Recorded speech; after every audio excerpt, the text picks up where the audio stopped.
В цьому томі 161 документ. Впевнений, що, в принципі, кожен з цих документів – це дуже важлива цеглинка для розуміння того, чим була Українська повстанська армія. Ця книжка зроблена теж в дусі Гарета Джонса, який ставив перед собою мету розповісти світові правду. So, when does this story begin for you personally? Me personally, one of my very earliest memories of hearing about this Uncle Gareth and how he'd been murdered by Chinese bandits, and what a sort of impossibly mysterious and sort of romantic story that was, an adventurous story as a child, hearing it as a child, and that he'd flown with Hitler and that he'd written, if this plane should crash, the whole history of Germany, Europe would be changed. So I heard all these stories from his sisters, you know, around the dinner table, and of his travels. So that certainly imbued in me a sense of, you know, a sense of adventure and a sense of travel, I think, and a real window into this past, this time in the 30s, where, you know, for them time stopped to a certain extent when he died. Because before, when he was alive, he was at the center of their world, and he was at the center of the world, and what an exciting place for them all to be in, to be associated with him, and what a devastating loss when he died. The first, believe it or not, the first ever academic work written about Gareth Jones was from me in I began it in around 1985, 86 when I went out to China, and partly based on the records that came out from the Foreign Office about the investigation into his murder. Okay, they came out 50 years later in 1985. And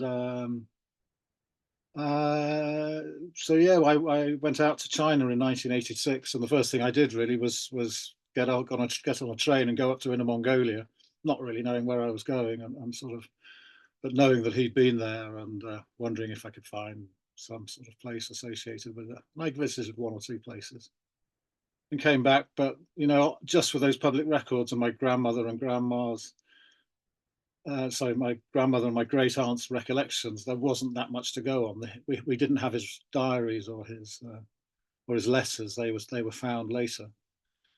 So it was frustrating to a certain extent. But I did write about the famine and his, you know, the famine and particularly as it was affecting Ukraine and Stalin's collectivization. So I probably, maybe even before Robert Conquest, even though it was only 1 or 2 paragraphs, was writing about the famine back in 1986, but it wasn't the greatest academic work. But and so ultimately I found it quite, you know, my overriding memory of it was a sense of sadness that, you know, I got to know him to a certain extent, but there was a great sense of, you know, what a shame I'd never meet him, that I'd been robbed of the opportunity of meeting him. So I put it down really, and then my mother picked up the story when she retired 2 or 3 years later. Around the same time as that, there was a burglary at my great aunt Gwyneth's house, which was the house that Gareth lived in, and they went down. She kind of moved out, and they went through all the belongings there. I think they sold the house at some point, and they went through everything. And my mother found, I think it was my mother found this suitcase under the stairs with all his diaries. She began transcribing his letters and some of his diaries and looking into the story of his murder. And really that was her primary interest at that stage, to find out why he'd been killed. And she started doing the research, and a year or so afterwards, my brother got involved, and he was into computers and the early days of web design, and he put up a website, garethjones.org, and started putting all the stuff that my mother was coming up with onto that website. And you know, from a sense of freedom of information, to a certain extent, he was putting too much up, but my mother wasn't always happy. But I think his idea was all this information should be out there. And at some point, that website was discovered by people over in America. I think the first chap to discover it was a chap called Morgan Williams, and who was important in the diaspora, Ukrainian diaspora in America, I think, possibly Canada too, and started putting these people in touch with my mother and my brother. And this sort of gentle retirement project that my mother was involved in suddenly took on a completely different dimension and became, an international incident almost, as these people, became very, very interested in the story. How rapidly does that happen? I think after Morgan Williams got in touch, I think pretty rapidly, they when was that? That was about 2002, I believe. Had she brought out a book? Her first book was based on her investigation into his murder. It was around the same time, the Manchukuo incident. And her conclusion was it was probably the Japanese involvement. If it wasn't just bandit activity, it was the Japanese that were behind it. So. But the involvement of the Ukrainian diaspora was pretty quick, I think. Yeah. That became a source of contention eventually, this different theories about his death? Yeah, it split our family in the end.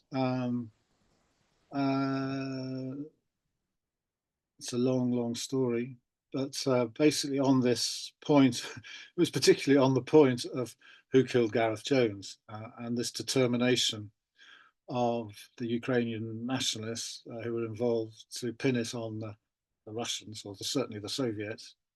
And my brother Nigel was on that sort of in that camp. And then my mother, who'd written a biography and spent years and years researching his murder, didn't think that was the case and didn't think there was the evidence for that, and wanted to maintain, academic objectivity in the matter. And because of that, she was sort of sent to Coventry. She was blackballed by the Ukrainian nationalists, whereas once they were all, both her and my brother, were going over to America or Canada, being invited to all these events, being invited to speak, suddenly, because she wouldn't go along with their theory to pin it on the Russians, they cut her out, and they fostered this divide between her and my brother, all for this, what I think is a falsity. Certainly there's no conclusive evidence, but she stood her ground, and but it was, and they were pretty horrible to her, and she was dying of cancer at that time. It was around 2010, when all this particularly kicked off. But they didn't care, their goal of getting their Holodomor campaign, getting their Holodomor as genocide resolutions passed, rode roughshod over the interests of our family. And my poor mother, who'd rescued Gareth from obscurity, was treated atrociously by these people. It kind of also speaks to how ruthless they are, that the way in which he died seems like it doesn't really matter to their grand narrative, but they're The way in totally... which Gareth died. Yeah, I mean, I guess it adds a little bit more spice to it if they can say that the Russians or Soviets killed him, but it doesn't make a difference if... Because your mother was essentially... She didn't oppose their narrative about it being a genocide and all that, No, correct? she bought into that. Yeah. Yeah, so they didn't need to make such a... it just seems senseless that they would be vicious to her over that. Yeah. It was very unnecessary and very hurtful to her. But you know what? They don't. Here they are. They're laying wreaths for Gareth and all honouring him in all these different ways. But I think they don't give a damn about my great uncle, except as far as it can help them in this Holodomor campaign. They're not interested in. They just need a hero, and just like they need a Bandera hero, but really it's not about him. It's about their political nationalist campaign. Morgan Williams was a big deal in the Ukrainian American community, but I didn't think of him as a like one of the nationalists per se. Um, when do you remember like these nationalists really getting involved? I think Morgan Williams probably just had just had an interest in Ukraine and perhaps didn't know too much about them, like my mother and brother. He had a website called ukraineart.com, which is available on Wayback still. I went there and looked at some of the lists, and all the organizations that are linked there are sort of nationalist organizations, like the Association of Holodomor Scholars, I think it was. And the chairman of that is Levka Lukyanenko, I think we spoke of before, who blamed the Holodomor on a satanic government and blamed it on the Jews. So I'm not sure what kind of a scholar he was. Your question about when did I find out that what these people, I don't think my mother and brother ever really understood who they were dealing with. They were flattered by all this attention. For my mother, they were the way to get Gareth the recognition that she felt he deserved, and his place in history that he deserved. My brother Nigel, he also loved the attention, I think, and it gave him a role in life, and both of them were being flown out to America and Canada at great expense and put up in nice hotels, and they were VIP. They became VIPs. Were speaking at the UN, all as part of this, push the Holodomor as a genocide campaign. When did that all start? I think pretty soon on, they were going out. I think 2004, 2000. What come the Orange Revolution, the first Orange Revolution. Um, Did you pick so up on any like fingerprints of the Yushchenko administration in Ukraine that came to power after the Orange Revolution? It seems that well, like a lot of these nationalists we're talking about are connected to the what I've called the Bandera lobby, the Organization of Ukrainian Nationalists, and the Bandera faction, which got very involved with the Yushchenko administration with memory politics and in part the quote unquote Holodomor recognition. Um, yeah, it's just that it seems that maybe I wonder if that was connected to the Yushchenko administration's government's efforts. yeah, absolutely, they were connected, and I'm one of these Ukrainians, because I think my mother and brother were going off to a conference in Donetsk with Jim Mace, another gentleman who involved in the story, and one of these people gets in touch with Stepan Bandera's grandson, Yeah. and asks for help. And he says, "Yeah, well, I've got contacts with, indirect contacts with Mrs. Yushchenko, and who, as I think we know, worked at the White House once." Yeah. Uh, She helped bring OUNB leaders to the White House in 1983 to shake hands with Ronald Reagan. Ronald Reagan, yes. The Stetskos. Did the black and red flag fly that time? Was Yeah, it? in his biography of Bandera, the historian Rosalinsky-Liebe mentions that allegedly Mm. they had the red and black flag among the other flags of the so-called captive nations. This was for an annual event called Captive Nations Week, so it was the 25th annual one in 1983, and Mm. apparently they made a big deal out of it. So that was what the Stetskos came for, and Mrs. Yushchenko at the time, Chumachenko, was now I forget her role in the White House, but before that she was I want to say the director of the Ukrainian National Information Service, which was the like basically the Washington office of the Ukrainian Congress Committee of America, which a few years earlier the Banderites OUNB had staged this complete takeover of that organization in 1980, and And if I remember correctly, Chumachenko Yushchenko was also a member of an OUNB front group or two in the Chicago area growing up. So she definitely had a Banderite background. Mm-hmm.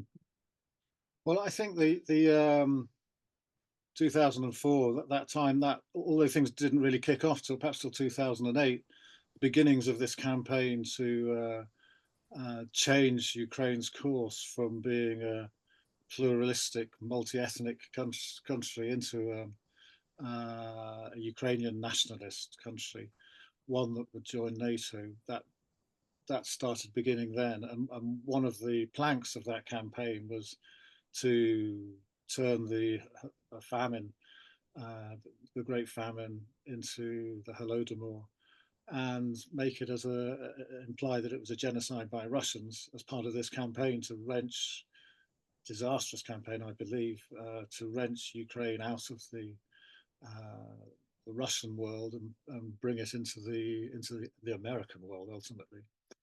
And a massive campaign began then. And I believe a massive deception began then to fool the world.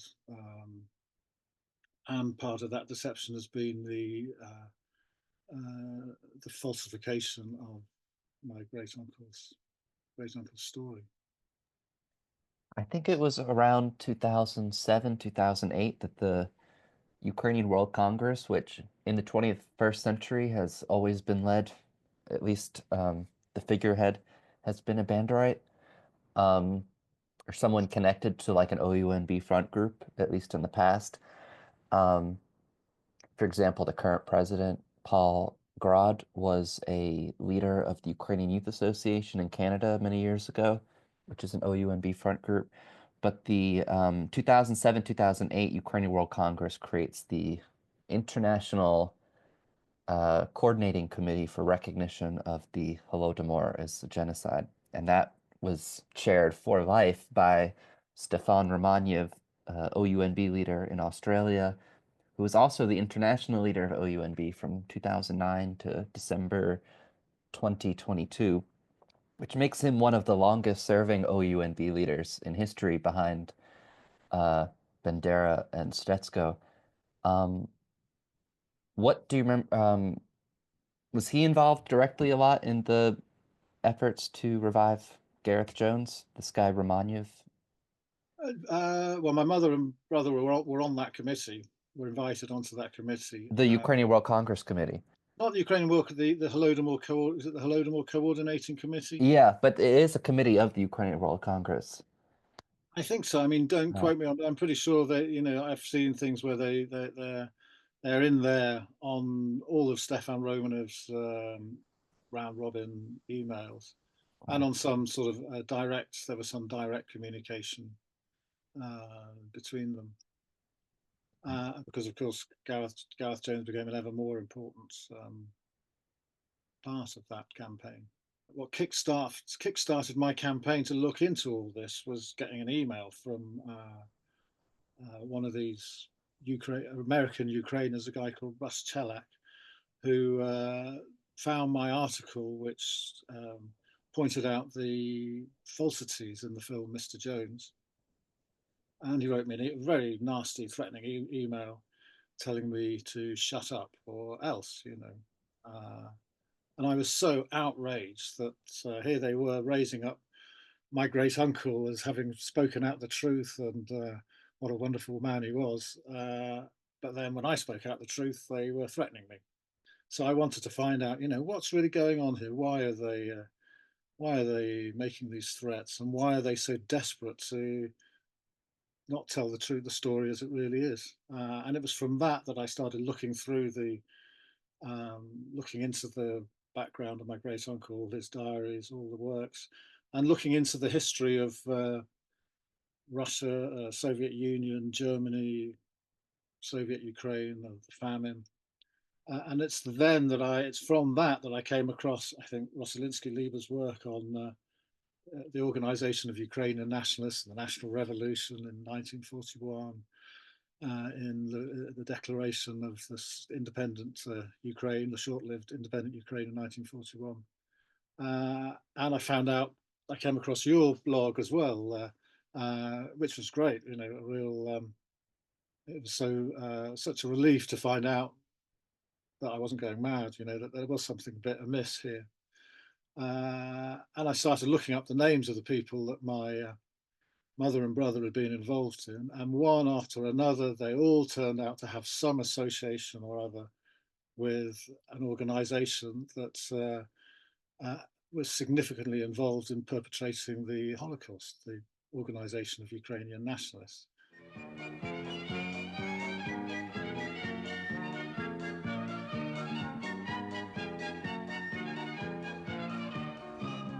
And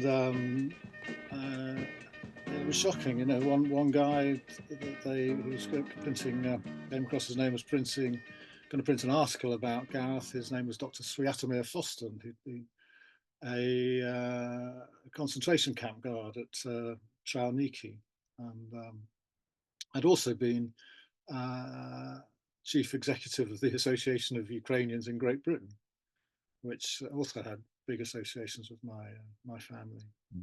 And the Banderites took that organization over in the late 40s, and they've been in control ever since.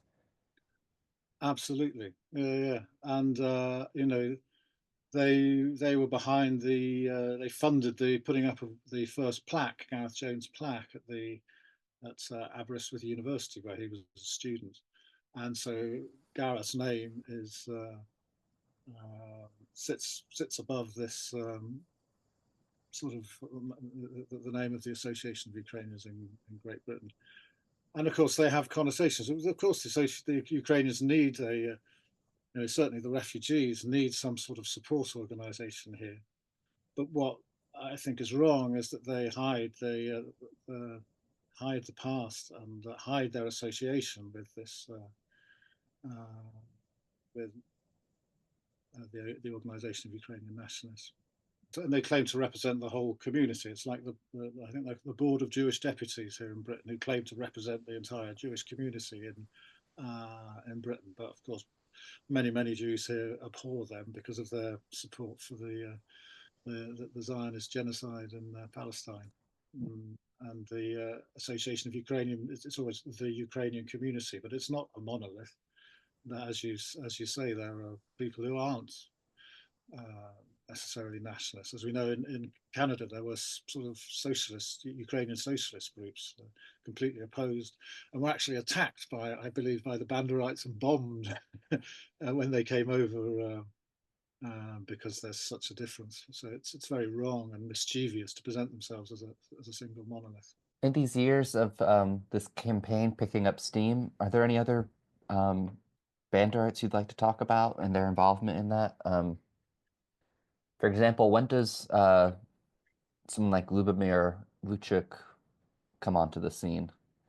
He came onto the scene very early on, and very charming. I don't think he wasn't an expert on the famine by any means, but he saw the political capital that could be made out of using Gareth, and he's a great plaquologist. He goes around putting plaques up here, there, and everywhere. I think there's quite a few to the Canadians the Ukrainians who were interned in Canada. And there's now at least 3 plaques up to Gareth. And when did those 3 go up? The first one, I think, went up in 2006, and then in Aberystwyth, and then another one went up in 2022 in Barry, and then the third one went up in a library in Kiev, attended, you know, at a ceremony attended by that Pion of Truth, Volodymyr Vyatrovich, and a few others. And I think I was reading today in the a debate in the Senate, and they're going to put Nick Antonoff is going off to put another one up on the street named after Gareth Jones in Kiev. The thing about these plaques is they kind of misrepresent the story. They say Gareth Jones, the journalist who exposed the Holodomor, meaning implicitly the famine just in Ukraine, and also implying that it's a Russian genocide against the Ukrainians. It's a complete nonsense. Gareth Jones is the journalist who exposed the great Soviet famine, a famine that affected all the grain growing areas of the Soviet Union, but all the other aspects have been airbrushed out. And the famine is the plaque is in 3 languages: Welsh, English, and Ukrainian. Of course, Gareth couldn't speak Ukrainian; he spoke Russian and German and French. But really, those and the people he interviewed when he went and spoke to when he went on his exploratory, his journalistic trip in 1933, he was speaking to them in Russian and German. So really, those languages should be presented. So again, it's carving things in stone kind of helps your myth making, but it's also mischievous. I would like to just get back real quick to just so people, because the word Banderite is, I think most people think of it as like a pejorative or just a synonym for Ukrainian nationalists, whereas we are talking about people who are either members of this clandestine organization, which this year turns 95 years old, Organization of Ukrainian Nationalists, or they're involved in a like a front group for the OUN, or for the OUNB for Banderite. So Lubomir Luchuk, we mentioned, he recently came across an interview with him where he says that it was Stepan Bandera's son, Andriy, who was the editor of the OUNB newspaper in Canada, who, that Luchuk's career as like a writer journalist got started with the help of Andriy Bandera, the son of Stepan Bandera, and then it's Andriy's son, Stephen Bandera in Canada, who you mentioned. We touched on the OUNB leader, Stefan Romaniev. So just wondering if we could cover some other Banderite personalities who have been involved in this. What about other people from the AUGB? Well, to me, there was a chap called Fedor Kurlak, who, like that concentration camps, Dr. Swatomir Foston succeeded him at some point as chief executive of the Association of Ukrainians in Great Britain, and he also had dealings with the family and my mother. They knew each other, and he, I think, when he found out some Twitter post or something that I put up. And so much of the diaspora, although they didn't advertise, the fact were made up of Nazi collaborators. So the Nazi Party was disbanded at the end of the Second World War, but the Organisation of Ukrainian Nationalists carried on in exile, undercover pretty much, and it is still with us today. It's all a very long, very interesting story. I mention it because it's very much connected with how Gareth's story has been changed and falsified.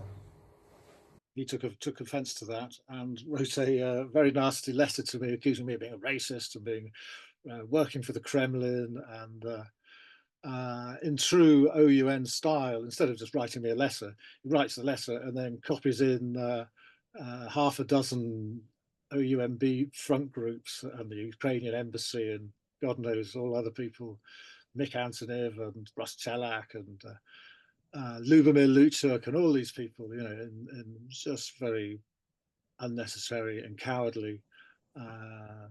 They have to hide behind and gang up, get a little posse together of their institutions. And there seem to be so many OUNB front groups, and it's strange. You mentioned this guy, Mick Antonov. Can you explain who he is? Mick Antonov is a Welsh member of the Senate and he was Counsel General of the Senate, very important position.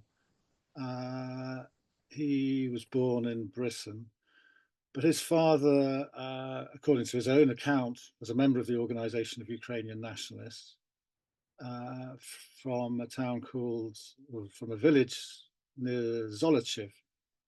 And he writes an article and mentions this fact, and mentions the fact that I think it was 800 nationalists were murdered in the prison at Zolochiv, but neglects to mention that after those nationalists, and I think also Poles and Zionist Jews were also murdered there, neglects to mention that after that massacre, the Jews of Zolochiv were rounded up effectively in an operation organized by the local Organization of Ukrainian Nationalists, of which his father would have been a member, was a member. Whether he was involved or not, we don't know. And one of the early pogroms took place, I think, in early July. The pogrom in Lviv had already taken place. And of course, it's a very important historical fact, but why wouldn't you mention it? And in that same article that Mick tells this sort of part story of what happened back then, he puts a picture of himself holding the red and black flag of the Ukrainian Insurgent Army, the UPA, which of course from 1943 onwards took part in the ethnic cleansing of the, I think, over 100,000 Poles in Volhynia. And also, I think they were killing Jews that they could find in the forests, and which, you know, it's a bit sort of distasteful, to say the least. He says his father ends up in a displaced persons camp in 1944, and he gets there via France. So it makes one wonder, you know, what is the rest of the story? He leaves a lot of blanks, and one's imagination can only be left to fill in those blanks. There's a possibility, and I could be wrong, I don't know this at all, that he'd been a member of the organisation that his father's was waving the flag of, the UPA.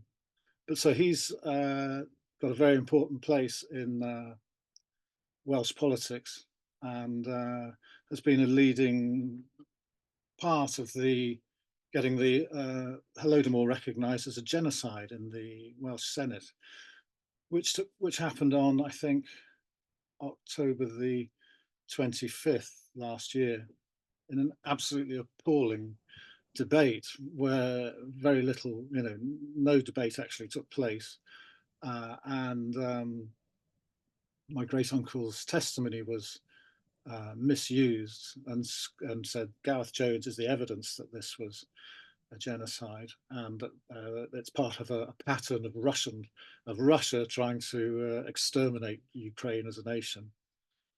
And of course, Gareth Jones's testimony doesn't say that at all. He talks about, you know, Russians starving and Kazakhs starving and Ukrainians starving as a result of disastrous, maybe malicious Bolshevik policies, but certainly not.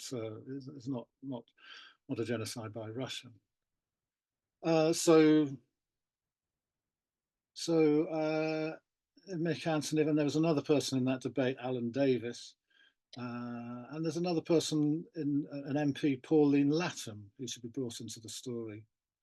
Pauline Latham is a Conservative MP in the UK Parliament.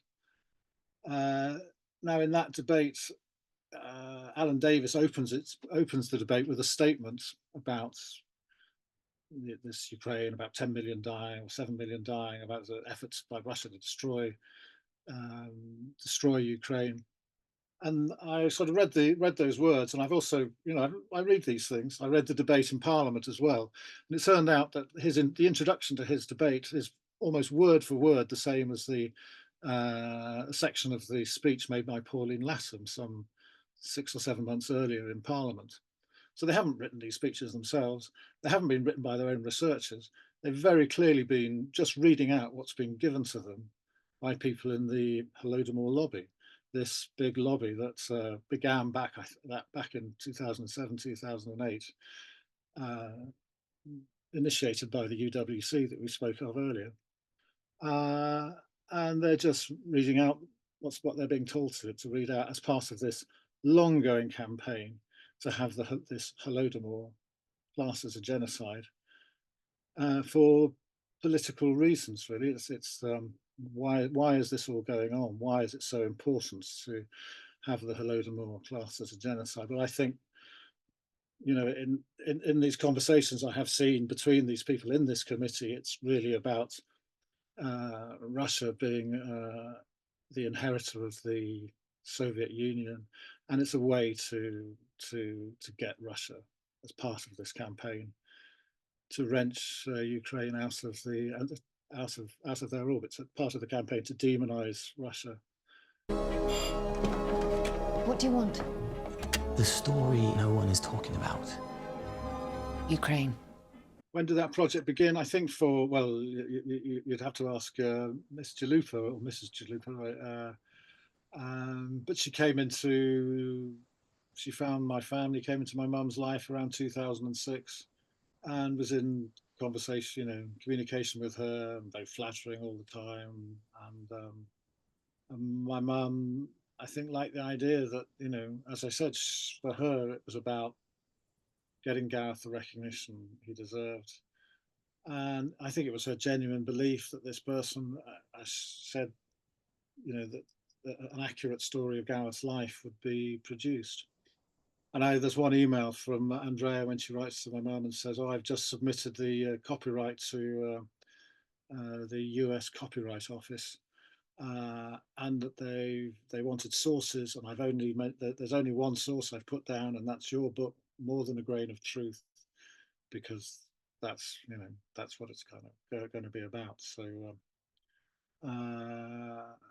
So my mother would have been forgiven for thinking that this film was going to be based on that story, which in some ways very loosely it is. The bits about Duranty and so forth, but of course it completely privatizes the story and Ukrainianizes the story, and airbrushes out all the parts that Gareth is interviewing starving Russians on the outskirts of Moscow, in the Black Earth district, as he walks from Russia over to Ukraine. All this is sort of airbrushed out. All his connections with the Germans, the German consulate in Kharkiv, there's nothing about that. As I saw in Andrea's Twitter bio the other day, I wrote this film about Russia's attack on Ukraine in 1933, which is complete nonsense. It wasn't an attack by Russia on Ukraine. It was part of the Great Famine, and it was a Bolshevik thing, and the people involved, the leaders of the Bolshevik party, generally weren't Russian. Stalin was Georgian, and his chief lieutenant involved in the Holodomor, so-called Holodomor, was Lazar Kaganovich, who's as Ukrainian as Vladimir Zelensky is. So to try and dress the whole thing up as some Russian attack is toxic lies, really. Well, I'd always been aware. I think we'd always been aware that something was, that they were airbrushing the bits out about, his famous quote that everywhere was the cry, "We are dying, there is no bread." This cry came from all over Russia, from the Volga, from Siberia, from Belarus, from the Caucasus. These other places had all been airbrushed out. When did I start properly taking? Well, I think it was with the film to a certain extent. I wrote this article for the Sunday Times, but I didn't know. I only really knew the rough story of my great uncle. I didn't know about. I hadn't studied about famines, and I didn't know the political historical background. That all happened after this email from Russ Chanek, this sort of threat email. And was it that same email he tried to take credit for the book that your mom wrote? That was after the film. Yeah, after the film there was a flurry of emails after my brother died, and he started attacking the National Health Service in England for being some kind of communist plot, and that it was their fault that he died. And thank God for the NHS. It's one of the best things about this country. As a digression. After that, we kind of started falling out with Russ pretty quick, and he sent some pretty nasty emails. One of them saying, "Whoa, I spent hundreds of thousands of dollars." I think the quote says $100,000 on all this on his campaign, and I directed the book.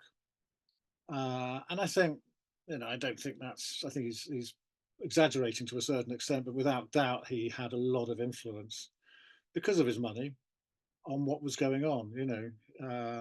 He who pays the piper calls the tune to a certain extent. And the truth is that all the works about Gareth Jones, More Than a Grain of Truth by my mother,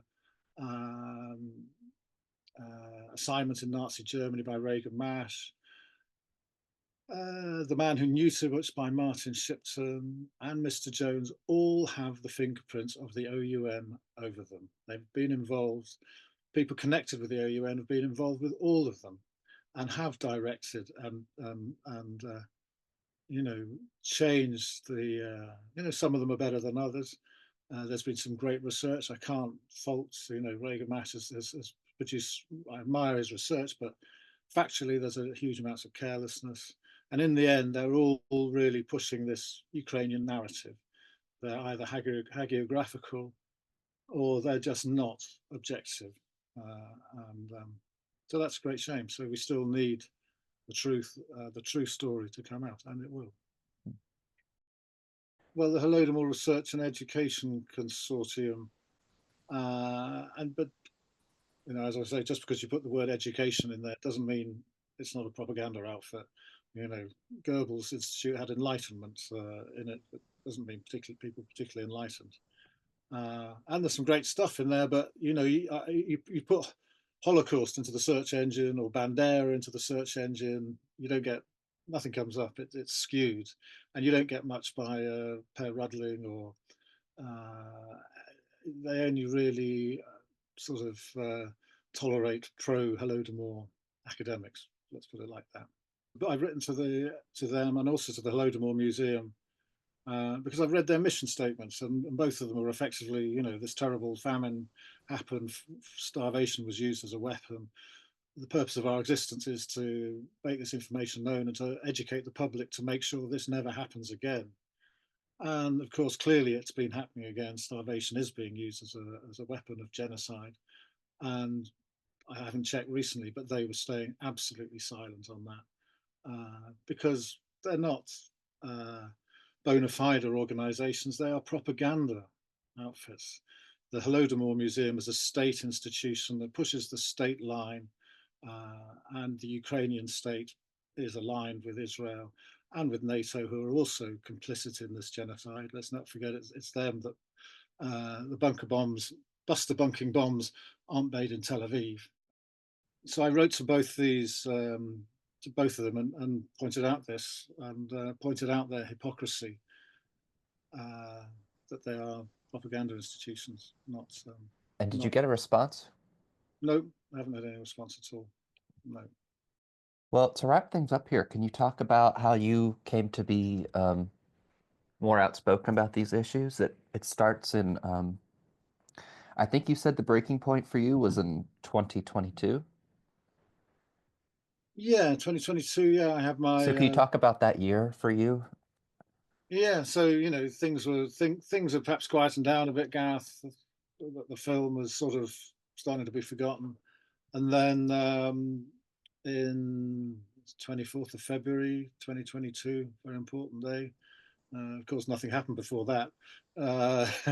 The Russia invades Ukraine, and obviously it was all very shocking. The sudden explosion of violence, and nobody could understand quite why. Certainly not from reading the British media. And I realised Gareth was going to come back to the fore, because all of a sudden people found out about Ukraine. Nobody knew about Ukraine before that, really. It hadn't appeared on people's radars, and suddenly everyone became extremely sympathetic because of what they were seeing on their TV screens. And I was as well. I was shocked by watching bombs go, missiles flying into the buildings in Kharkov that Gareth no doubt had walked past 90 or so years before. And I did have sympathy, and I did speak at the. They put the plaque up, another plaque up in Barry, and I went and spoke there, gave a little speech. I met Mick Antonin, who I'd met a few months earlier, and there's another one of Lubomir Luchuk's many plaques. It's kind of like a Masonic thing. I don't know. They all, from very different backgrounds, but they all seem to click because they've all, as with Andrea and Russ, they're all in the same Masonic lodge. If that's probably, I don't know if that's the right comparison, but something like that. In 2023, then I really started looking into things, and there was this. I suppose there was the plaque, another plaque later in 2023. They put a plaque up in Kiev, and that's when I completely broke ranks.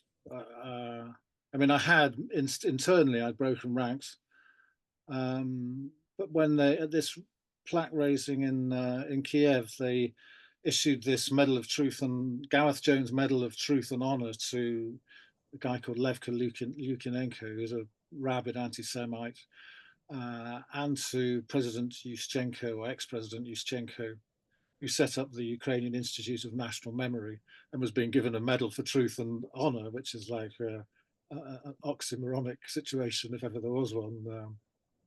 And you said the director of that institute was also involved, Viatrovich? Or Volodymyr that was Viatrovich. separate? Yeah. No, he was there at the ceremony, and he used that ceremony to push his book that had just been written with Lubomir Luchuk. It was a collection of documents about it's called Enemy Archives, a collection of documents from the Soviet archives, I think, about the Ukrainian insurgent army. And Volodymyr Viatrovich had the audacity to say this book was written in the spirit of Gareth Jones. Wow. And Gareth Jones, on the whole, was definitely a man of truth. And Volodymyr Viatrovich distorts history and is a Holocaust revisionist. He is, by all appearances, very important OUNB member. So that's yet another to add to the list. There's a lot of them about. Yeah. So what? Yeah. Was there anything else you wanted to say about that plaque, or just that event? So that was just shocking to see how much Gareth's name was. They were raising it, but in reality they were dragging it into the mud with associating it with anti-Semites and the distortion of truth. So I kind of got in touch with a Welsh news organ, and they printed an article drawing attention to this. But which of course ended my relationship, with Lubomir. Sense of that, both Lubomir and Mick sent an email saying how outrageous, sort of drawing attention to this honouring of the Ukrainian insurgent army. But anyway, there was a video I found out. I found out about this. The awarding of the medal to Levka Lukyanenko on a video on YouTube, and I found out. I knew that Mick Antonin was going to use this video at the Holodomor event in the Welsh Senate to honour Gareth Jones. And just to clarify, this guy with the difficult to pronounce name is the one who said that the famine was orchestrated by a satanic government of Jews? Yeah. Okay. Satanic government, and blamed the Holodomor on the Jews. which was just sort of Hitlerian analysis of things.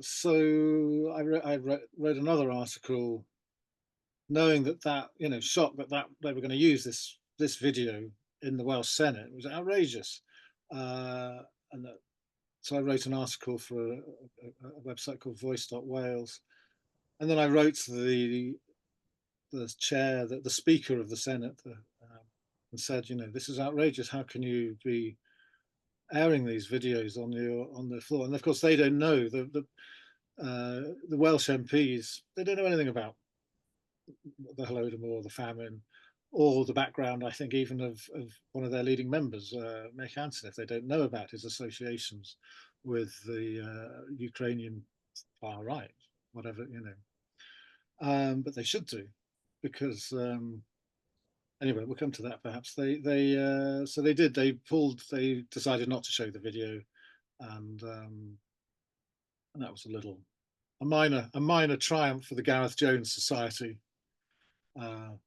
And when did you create the Gareth Jones Society? I think it must have been about March last year. I think the website went up to represent the family. I have most of my family, the other sort of descendants are of a similar mind, but they don't really. Nobody else really gets involved or knows the story, or has been involved in the story like myself. But we have quite a few members. You can go to the website garethjonessociety.org and just use the contact box and send us your email, and we'll keep you in touch. And everyone is welcome. All those who are interested in the true story of Gareth Jones, and even if you're not, because I'm happy to teach you. So I also wanted to talk about the Ukraine and Wales. Is very the connection between Ukraine and Wales, I think, is very interesting. There is a very close relationship now, and it's one that's very strongly being pushed in the Welsh Senate. And of course, there are similarities in their historical experience. Wales has been a victim of English chauvinism over the years, and without doubt, people in Ukraine have suffered from Russian chauvinism. So there is that connection. And there's also the political connection of Wales being a part of the United Kingdom, which is a political idea where people subsume their national identities to a greater organisation, which is effectively a multinational group in a defined area, which of course was the same as the United Soviet Socialist Republics. So there are these great similarities. But I think, and of course, Wales desperately wants, or some people in Wales desperately want their independence too. And so I think they see a kind of identity between themselves and Ukraine. But of course, if you transfer the experience of Ukraine and use it as I think for Wales, it should be a warning to Wales about how not to go about things if you do get independence. If Wales gets independence, would the same thing happen? Would they be enforcing Welsh language to be used in all schools, which I think perhaps they've done in Ukraine? Would they be sort of reframing history to highlight the negative aspects of English Welsh experience, where once upon a time English people had the legal right to kill Welsh people, I think back in the 12th or 13th century. And of course, would an independent Wales then align itself with a far off country like China or Russia and start bringing in military equipment and military bases from those countries and put them on the border with Wales and England? And if they did, would similar things happen that have happened to poor Ukraine because of the nationalist direction it took in 2014? The other thing is I always think is shocking is these quotes in Parliament.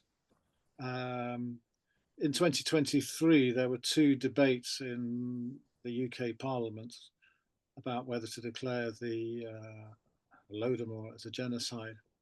And at least twice, Gareth quotes about everywhere is the cry, we are dying, there is no bread. This cry came from all over Russia, from the Volga, from Central Asia, from Siberia, from Belarus, from the Caucasus, and he lists all these places. At least 2 times that quote is used to back up this argument in various speeches. But on both occasions, they leave out the bit about this cry came from everywhere in Russia and those lists of places, to imply that Gareth Jones is saying, we are dying, this cry came from everywhere in Ukraine. You know, so they've kind of doctored those quotes to back up their case. And of course, they're also saying, you know, this Mr. Gareth Jones, who was this witness to all this, you can see it all in the film Mr. Jones. And these MPs that are making these decisions and voting on whether this Holodomor is a genocide don't know diddly squat about the famine. All they know is what they've, if they know anything, is what they've seen from this Ukrainian nationalist propaganda film, Mr. Jones. They don't know. They've never read any books about it. And here they are making this incredibly serious charge, accusing another country of being responsible for a genocide. And the whole thing is politically motivated. And they're weaponizing, for me, you know, it's all part of it's only happened since Russia's invasion. And what they're doing is weaponizing the deaths of these people, the tragic deaths of those people that died in 1932, but particularly 1933, weaponizing their deaths in the interests of creating more deaths in this war, perpetuating this war in between NATO and Russia, between Ukraine and Russia. And I think it's scandalous, to be honest. And they seem to be getting away with it. I mean, I often think, you know, I feel a bit like, and certainly before I came across your blog, I felt a bit like the boy that was calling out the emperor's clothes, you know, to say, actually, he's naked. But it seems like everybody has bought into this. Everybody's drunk the Kool-Aid of Mr. Jones and this anti-Russian myth. I think your blog is very, you know, is really crucial, and the work you do is really crucial. I was thinking the other day, you know, it reminds me of, we don't know what's going to happen, but it makes me think of those episodes of Star Trek where Captain Kirk and Spock, they all beam down to some, either a planet or another Starship Enterprise, and they get there and everybody's dead and everybody's gone. But the last person alive makes a recording to tell them, and they switch it on and they work out, you know, there's a guy telling them what's gone wrong and why everything has gone to pot.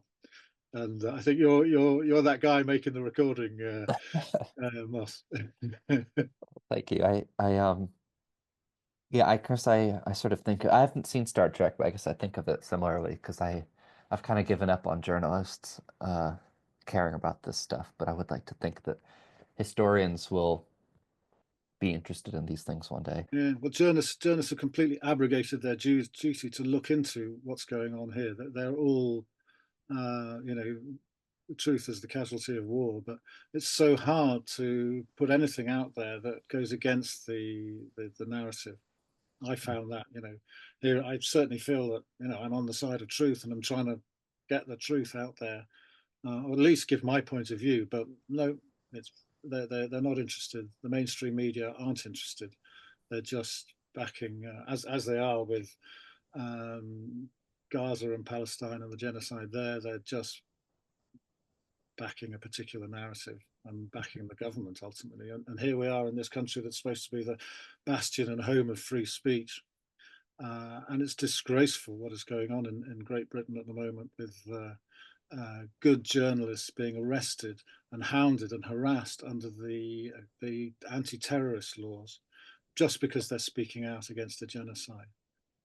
And those people who are speaking out in favor of the genocide, nobody's touching them or saying anything. I mean, it's shocking and scary, you know, that we are being subjected to pretty fascistic actions by our own government now. Gareth Jones would be appalled. Hastings is a particularly active and very supportive of the Palestinian cause. My wife, Katie, is very active in particular. She's chairman of the PSC. She has family out in Israel, and we also have friends in Gaza. So we know what's going on there. But of course, our sympathies are with the Palestinians. I mean, my wife does most of it. I did put on an action just a couple of weeks ago when I was traveling down with my wife in the car, and I had a kind of a vision by the side of the road of people standing there sort of ghostly on their own, every so yards, each one holding a sign giving out a message to the passing motorists. And yeah, I kind of realized that vision. I made up all these signs by myself, and the message said, in the last year Israel has killed 16,000 children.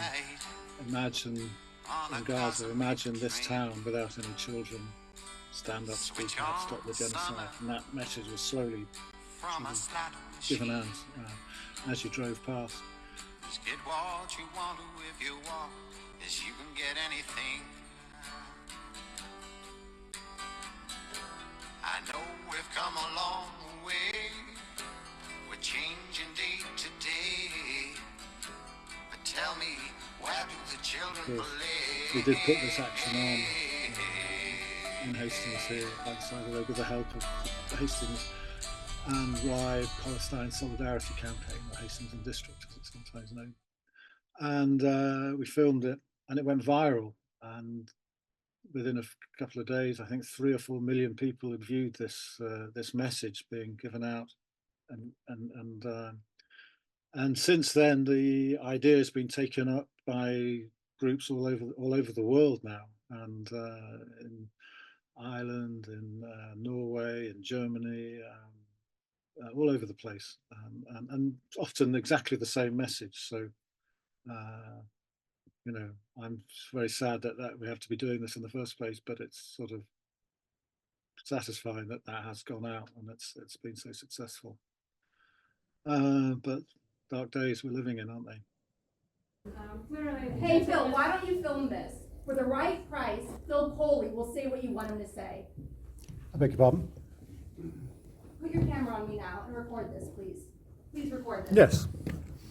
Hey, how are you? My name's Andrea. I'm a journalist and the writer and producer. You think you of are? Mr. Jones. You're a And propaganda I also have merchant. A great podcast called Gaslit Nation, and I'm here You're to a tell propaganda you that for the merchant. right price, I believe that Phil Colley will say what you want him to say. Right now, using starvation as a weapon in Gaza, and we're all silent, and our government is complicit, and we're talking about a possible genocide of 90 years ago today, and we're saying nothing about a very real genocide.